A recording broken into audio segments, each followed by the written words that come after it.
Naquele dia, eu perdi a minha filha. Eu perdi minha família. Naquele dia, a minha vida acabou.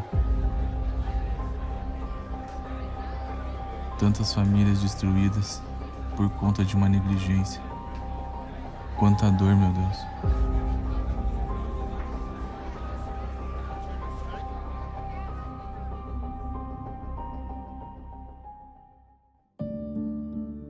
Às margens do Atlântico e cercada pela Serra do Mar, localizada no litoral do Paraná, Guaratuba nasceu em um território muito antes habitado por povos indígenas do tronco tupi. Eram esses povos que chamavam a região de Guaratuba, referência aos guarás, aves de plumagem vermelha que dominavam as margens da Bahia. Fundada em 29 de abril de 1771, Guaratuba tem uma população de aproximadamente 36.595 habitantes. Hoje, a cidade é um dos principais pontos turísticos do litoral paranaense e destino de muitos turistas. Guaratuba possui diversos balneários para passeios, como praias calmas ou mais agitadas, práticas de esportes, pescas esportivas, feiras artesanais, patrimônios históricos e muito mais.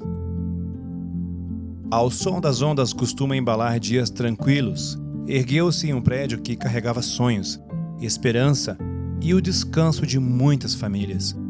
No cruzamento das ruas Gabriel de Lara e Santos Dumont, em abril de 1990, se iniciava a construção do edifício, inaugurado em 94. O seu nome era simples, Atlântico.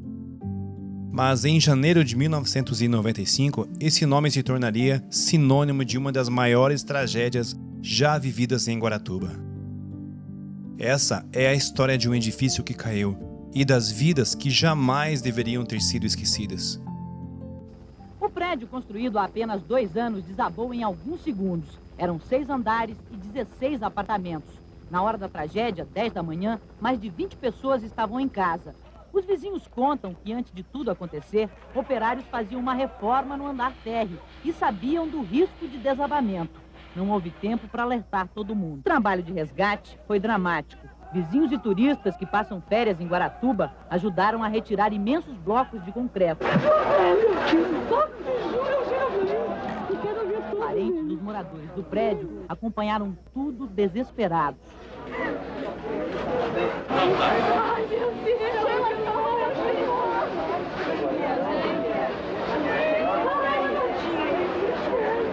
Médicos e enfermeiras de outras cidades se apresentaram como voluntários. Em toda hora, os bombeiros tinham que parar as máquinas e pedir um silêncio para ouvir se alguém, embaixo dos escombros, pedia socorro. Por favor, 2 minutos de silêncio. Há um comunicado com o pessoal soterrado. A cada sinal de vida, a corrida é contra o relógio. Não houve tempo para salvar a criança, mas as buscas continuam no mesmo lugar e uma mulher é resgatada com vida em estado grave. Logo depois, um momento de muita emoção. Consciente, este rapaz, que foi tirado debaixo de toneladas de concreto, ainda fez um sinal para mostrar que estava tudo bem. As pessoas me perguntam como eu consigo falar sobre esse assunto. Eu concordo, realmente não é fácil. Mas falar, na minha opinião, é uma forma de honrar todos aqueles que partiram prematuramente.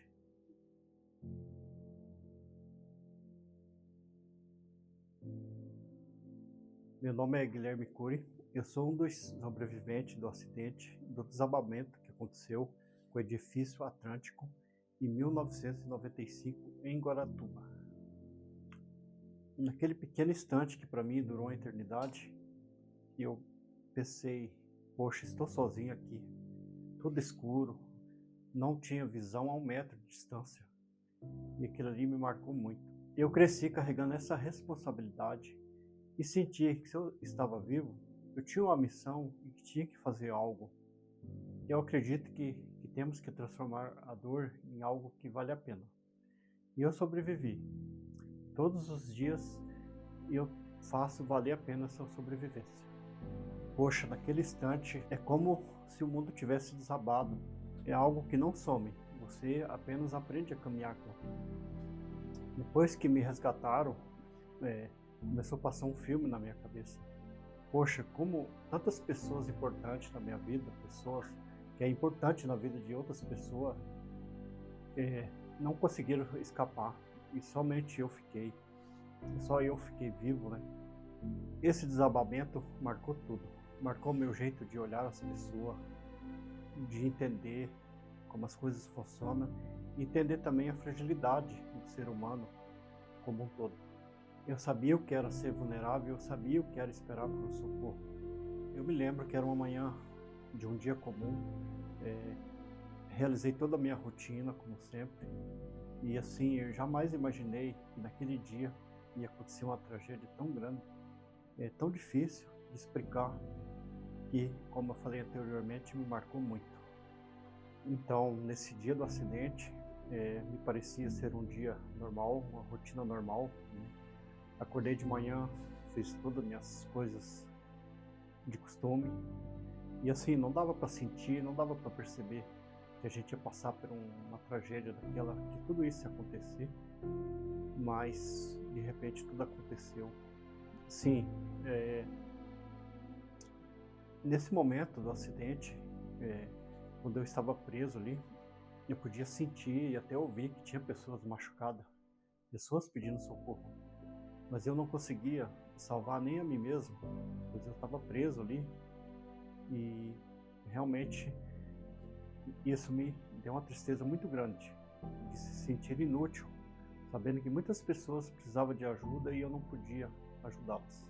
Quando eu entrei na política, não foi por ambição, foi apenas saber o que é depender de alguém para fazer alguma coisa por você. Eu queria ser uma pessoa que ajudasse outras pessoas a não se sentir desamparadas. Eu lembro daquele dia como se fosse agora. O barulho e muito pó, e depois o silêncio. Corri para fora sem nem pensar, e quando vi o prédio, não deu tempo de sentir medo. A gente só agiu. Eu e mais uns vizinhos começamos a puxar pedaço por pedaço dos escombros, sem ferramenta, só com as mãos. Era pedra, poeira, ferro retorcido. A gente chamava pelos nomes, tentava ouvir algum sinal. Eu nunca vou esquecer o peso das pedras, o peso das histórias. Eu lembro muito bem que a Poliana estava num buraco, protegido por uma porta que, no desabamento, ela acabou ficando presa entre a porta e todos os escombros. O trabalho ele era muito difícil, quase que artesanal, porque nós não podíamos remover rapidamente os escombros e, sim, pedaço por pedaço, para que não houvesse nenhum prejuízo à vida dela. A nossa maior dificuldade é que precisávamos trabalhar de ponta cabeça, literalmente. Então, alguém segurava nossas pernas, alguém da equipe que estava, a nossa retaguarda atrás da gente, para que pudéssemos trabalhar embaixo. Retirando esses escombros era um trabalho totalmente artesanal, pedra por pedra e baldes, enquanto tínhamos uma convicção de que havia vida.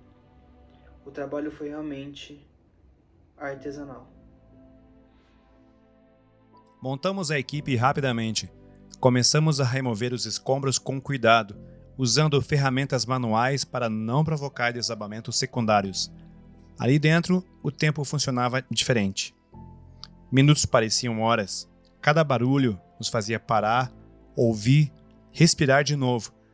Lembro quando encontramos as primeiras vítimas, assustadas, sujas de poeira, mas vivas. A expressão de esperança delas nos deu força para continuar. Foram horas de operação, e no final, dias, na verdade. E as últimas horas eram angustiantes, pois a gente já sabia que já não tinha o que fazer. É uma dor e uma lembrança que marcou a vida de todos.